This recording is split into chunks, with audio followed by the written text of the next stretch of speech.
Thank you. Thank you. Good evening, good afternoon, or whatever you might want to call it. Thank you for having me here. Thank you, Aditi ma'am. Thank you, Sapna ma'am. Thank you, the organizers of TED, for having me. It's a real honor and a privilege. Before I move on, I think some of you may have seen me before. For those of you who haven't, I'll give you a basic idea of what I do. I'm a psychological illusionist. I mix modern magic with traditional psychology. And if you fuse the two, you can give the illusion that you read minds. That's primarily what I do. Before I move on, I want to try something with all of you combined. Sir, were you one of the speakers? Or what's your name? Abhilash. Abhilash, I have a deck of cards in my pocket. I don't, but we'll assume that I do. So there are red cards and black cards. I take out one color. Which color do I take out? Yeah. Red. Can you point to somebody, not somebody you've come with, point to someone at random with the audience? Sir, so the reds have hearts and diamonds. I hold hearts in one hand, diamonds in one hand. If you had to reach over and take one suit away, which suit would you take away? Hearts. Okay, so you're holding on to the hearts. Can you point to somebody, not somebody you've come with? No, not yourself. Point to somebody else. Yeah, point to someone. Sir, you said hearts. So there are number cards and picture cards in a deck of cards.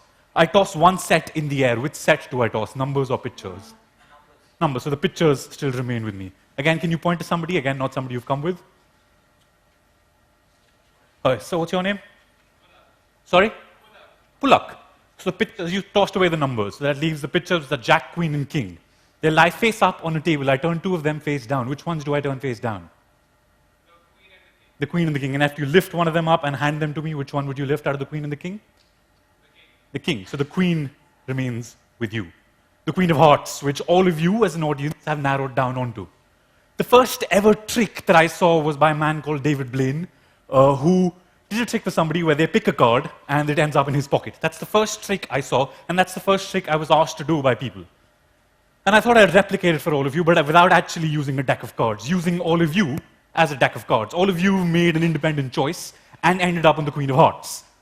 At this moment, that Queen of Hearts should come out of this pocket here.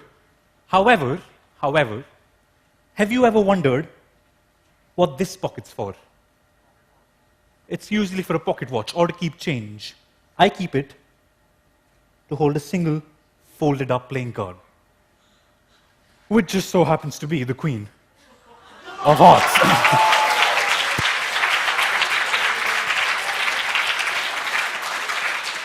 The Queen of Hearts is the perfect moment to start what I have to talk about. I want to talk to you about walking the razor's edge and making a career doing something which is probably frowned upon more often than not. The Queen of Hearts is about finding what you love. And to find what you love, I want to tell you three stories, three incidents in my life which have happened to me. These are very real stories, and that's all I have to talk to you about. And if that helps you in any way, nothing will make me happier. The first story is my first memory. I was 3 years old. I moved from Bombay to Delhi. And my parents used to work. My brother was in school, elder brother. I used to spend my day with my dada and my dadi. And my first ever memory is of my grandfather. He'd come from Pakistan after the partition, so he spoke in a mixture of Urdu and Punjabi. He looked at me and he said, when I was 3, this happens to me, my first memory, he said, "Puttar, zindagi mein kaam karo, to aisa karo, ki kaam ko khushi ho ke tumne use kiya." If you do something, do it so well that the work is happy that you did it. That was my first memory, and that's what I've built my life on. My grandfather was somebody who wanted me to try out a lot of different things. He wanted me to experiment with a lot of things. And I did that. And that, for me, is exactly like love. If you want to do something, anything in your life, you have to love it. You could be a mathematician, you have to love doing it. You could be a cook, you have to love doing it. You could sing, you have to love singing. You could be an engineer, you have to love being an engineer. You could be an actor, you can be anything that you want. You have to love doing it. And you have to find that love. And for me, finding that love was a process, which is true for all of you as well. When you hit about 11, 12 years of age, when you start getting attracted to somebody, for me, weirdly so, it wasn't magic. For me, my first love always was football. I wanted to play football for the country, which is probably a naive idea to have in India. It is becoming better now, but back then it was a naive idea. And with love, I realized when I was into football that with love, inevitably, there will be heartbreak. You cannot be in love without facing heartbreak. Even if you fall in love with someone at the age of 11 and you end up spending the rest of your lives with them, that person will break your heart more than anyone else. For me, that happened when I was 11. Playing football for my school, the Mothers International School, I was playing against Amity International. I played midfield, so I sort of dribbled through 4 defenders. And right at the end, the goalkeeper tackled me. I slipped on a brick, and I had a slip disc on my back when I was 11 years old. That was heartbreaking for me because when I went to the doctor, he said, I'd probably advise never ever playing football again. That was my first love, and it got taken away in an instant. And that will happen to all of you. For me, that began to happen, that realization of having a slip disc and not going to school for a couple of months because I was recuperating. And then sitting at the corner of a class, by that time everybody else had made friends with everyone.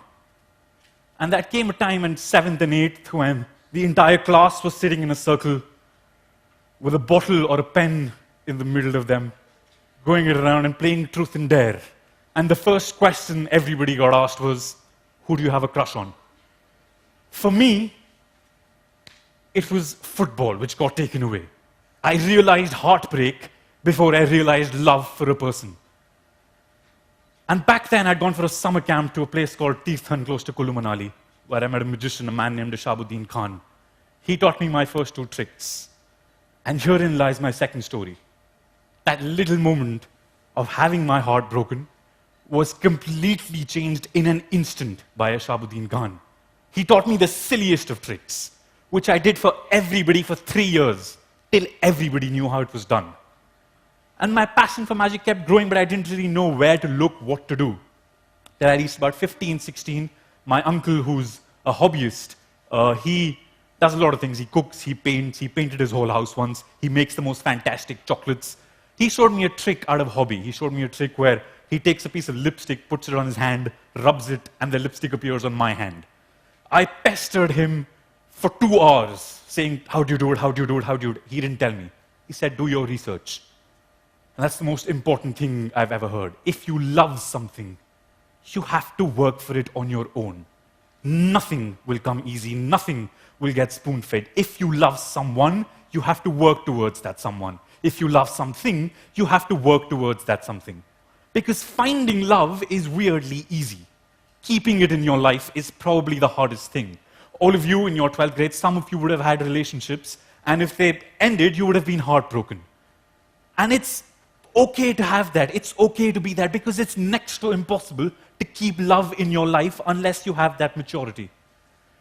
For me, my uncle telling me that you have to work towards it, I'm not going to tell you how the trick is done. Go do your research, you'll find a lot of things. I went online, I did my research, I found a lot of things. And since then, I have been consumed by magic. It's the first thing I think about when I wake up. It's the last thing I think about when I go to bed. And that'll be true for you if you fall in love with someone. You fall in love with someone, they're the first person you think of in the morning. They're the last person you think of just before you go to bed. It's the exact same thing for your passion. You have to treat it like a part of yourself, or like an entity living on its own, and you have to take care of it.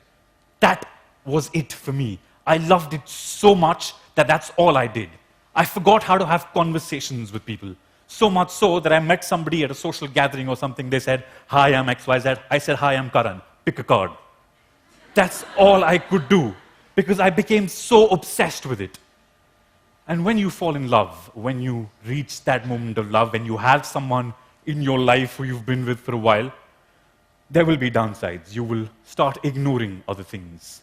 If you're in a relationship, your friend will complain that, or you're spending all the time with your girlfriend, boyfriend, you're not doing enough for this friendship, you're not spending time with me. Or you're ignoring other things, you're ignoring your family. The same happened to me. I was all consumed, I was in love with magic. And the thing I began to ignore was everything else. On the top of that list was my studies. I was in 10th grade, and in the year 2006, 2007, and there was a school farewell that was happening. Usually the 11th grade gives the farewell to the 12th. By then, people in school knew that I'm a magician, I'm performing off and on, So they wanted me to do a show at the farewell. So I was in 10th performing for the farewell of the 12th on the 30th of January 2007, I still remember. I was on stage, I was supposed to do a 3.5-minute show. I ended up doing 10 minutes because the first 7.5 minutes I spent shaking because I thought, holy shit, people are looking at me. There are 500 pairs of eyeballs staring at me right now and I have no idea what to do. But I went through that, and that applause that I got at the end of that show made me realize that this is all I want to do in my life. But like I said, you ignore things, and with love will come heartbreak. I'd ignored my studies. 30th of January was the farewell. 28th of January was when my pre-boards ended. I really didn't concentrate on my pre-boards because all I wanted to do was practice for that show, which happened to be the first time I was on stage. And for me, ignoring that wasn't really a big decision.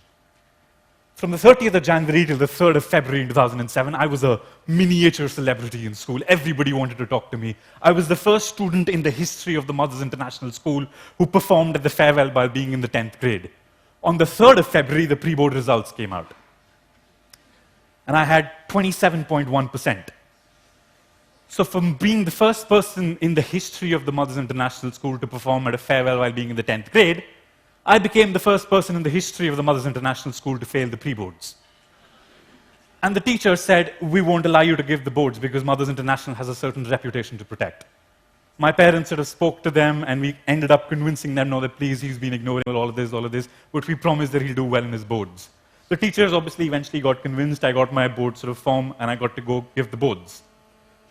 My father gave me a proposition. He said, if you get 80% in your boards, I'll take you anywhere in the world. The entire year, the highest I'd ever gotten was 33.1. So he obviously was playing a safe bet. In those 2 months, my parents confiscated all my props, all my cards, everything that I ever had to do with magic. And I just studied for 2 months while reading up more on magic online whenever I could. It so happened on the day of the result, usually, I mean, all of you gave your 10th boards, but that was a different, now you have the grading system, which is slightly different from what I used to have. Wow, I feel old. But anyway, when your board results coming out, usually what happens is you're up all night, you're texting your friends, you're scared, you reach a moment where you don't know what to do next. Everybody's awake, everyone's messaging, dude, the result's about to come out. I was sleeping. The result came out at 8:30 in the morning. At 8:45 in the morning, my mom kicked me awake, saying, Kal muhe result aa gaya.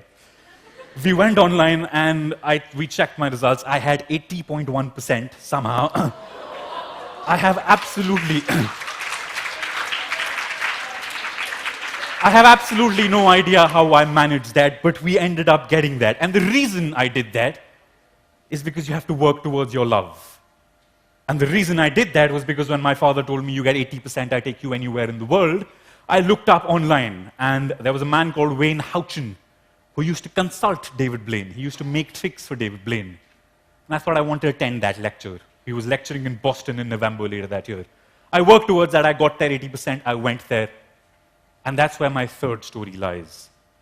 Story that changed my life, because when I was there, I realized that in a room full of magicians, 100 of them, 20 to 80 years old, everyone doing exactly what I was doing. And I thought, maybe I'm a magician for anyone I meet. But for a magician, I'm just another guy doing a few tricks. That's when I moved away from the general sort of card tricks. I moved on to more of the mind reading, the hypnosis aspect of it. I started doing that. And in doing so, I gained a sense of arrogance.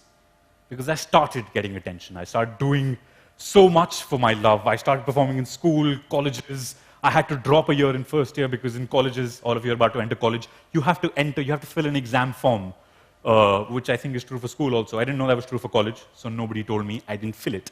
And I had 1.2% attendance in my first year. I realize it's probably the worst sort of example that I'm setting for all of you right now. But if you love something and you're confident about it, go for it. Don't just drop everything right now, go home and say, oh, Karan Singh said that it's okay to fail. You have to have a backup. You have to have something that you completely love to be able to do that. When I had that 1.2% attendance and I had to repeat a year, that was the most important year for me. I started doing shows, I started performing around the country. People started paying to see me perform, and that was something that I couldn't imagine because I was scared to perform for the mirror 2 years before, and now people were paying to see that show. which was an improbable, impossible task for me. And that was a huge responsibility as well. But what happens is you become arrogant because of that. I became exceedingly arrogant. I started doing the shows, I started performing, I started selling out tickets to shows. And I was 19 years old, sitting with my grandmother. My granddad passed away before he could ever see me perform. Today, actually, rather poetically, so happens to be his death anniversary, so rather special for me to be performing. But I was sitting with my grandmother, I got a call, and they said, oh, we're an NGO, we'd love for Karan Singh to perform, blah, blah, blah. And I said, oh, I don't perform for NGOs. And I hung up. And my dadi's sitting next to me, and she said, and she didn't really understand what I did for a living, because she came from a very traditional background. Initially thought I was gambling because I had so much to do with cards. But as she grew acceptant of it, and she said, when I hung up and said I don't perform for NGOs, she said, पुत्र, मुझे नहीं पता तू जिंदगी में क्या करता है, कैसे करता है, but अगर मुझे कोई मशवरा देना होता, तो मैं सिर्फ एक मशवरा देती. जिंदगी में काम को कभी ना नहीं करते. एक दिन आएगा जब काम नहीं मिलेगा, तब बहुत बुरा लगेगा. And I've lived with that since. Never say no to work. There will come a day, inevitably, whatever you do in life, there will come a day when you don't have work. And it'll feel terrible. When Sapna ma'am asked me to do this, I had another show for this, but I made sure I came somehow. We just landed from Bangalore 2 hours ago and I made it here somehow, because don't say no to work. There will come a time when there will be no work and you'll feel terrible, pathetic. It's the most horrible feeling. When I started doing magic, my peers were envious that you're performing, you're doing this, you're doing that. How cool. And I thought, yes, it is cool. But in the summers, there are hardly any shows. All my peers are working, they're earning money, and sitting at home crying because I have nothing, I have no attention. I have no friends because of the kind of lifestyle that I have to live. And because of that, you feel terrible. There's no work, there's no friends. All you can do is sit at home and reconsider your entire life. And that will happen when you love something. The person you love will break your heart more than anything else in the world. Because the tiniest of their actions, the tiniest of the things they say, will have an effect on you. And that was true for me, as magic was my first love after football. And I started doing that, and I stuck to my idea of doing what I love and continuing to do it. I know it sounds easier than it actually is. And life, for all of you right now, when I was in 12th, I thought I knew everything about everything. However, that's not true. You do not know everything about everything. I still don't know everything about everything. And life is confusing. Life is like a mixed up Rubik's Cube. It takes years and years and years for someone to be able to solve this. You have to really be into it. You have to love it. You have to understand life to be able to make sense of this thing. But if you truly love it, if you're completely into it, if you really know what you want to do, life isn't that hard. I'm Karan Singh Magic. काम करो तो ऐसा करो कि काम को खुशी हो कि तुमने उसे किया. Thank you so much. You've been a lovely audience. Thank you. Good night.